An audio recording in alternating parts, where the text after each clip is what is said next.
Ashley Wombles, I'm doing my range of motion badge. For the glenohumeral joint, for shoulder flexion, where they're going to raise their arm up, this is going to be a stretchy infield. For shoulder extension, is going to be a firm infield. For shoulder adduction, where they're going across their body, is going to be a firm infield. And shoulder abduction, where they're going out, is going to be a stretchy infield. For shoulder internal rotation, is where they're going to be, they're going to turn their arm in. That's going to be internal rotation, and that's a firm infield. And then external rotation is going to be a very firm infield. For the radial carpal joint, is going to be the wrist joint. So you do wrist flexion, which is going to be a firm infield. Wrist extension, which is a firm infield. Pronation is a firm infield, and supination is going to be a firm infield. Then you have ulnar deviation is going to be a firm infield, and radial deviation is a firm infield.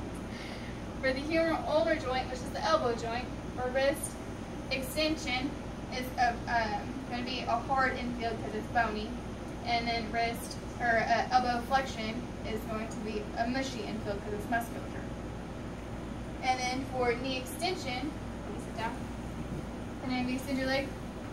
That is going to be a firm infield, and knee flexion is going to be a mushy infield because it's going to be like musculature too. For the femoral acetabular joint, which is the hip joint, for hip flexion is a firm infield. Hip extension is a firm infield.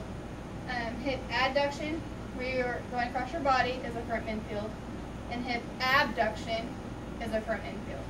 For hip internal rotation is also going to be a firm infield, and hip external rotation is a firm infield too. Then we're going to do passive active and active assistive motions with shoulder flexion, knee extension, and dorsiflexion. For shoulder flexion, for active is she's going to raise her arm up by herself. That is active. Active assistive is where I'm going to help her with raising her arm up because I'm helping her with the motion. And then passive is me doing it all by myself without her help. Okay. And then for knee extension, she's going to extend her leg by herself. That is active.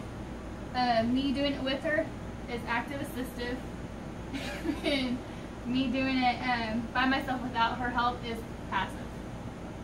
Okay? And then we're going to do dorsiflexion of the ankle. Can I have you move your toes up to the ceiling? That is active. Me doing it with her is active assistive. And then me doing it all by myself is passive. That's it.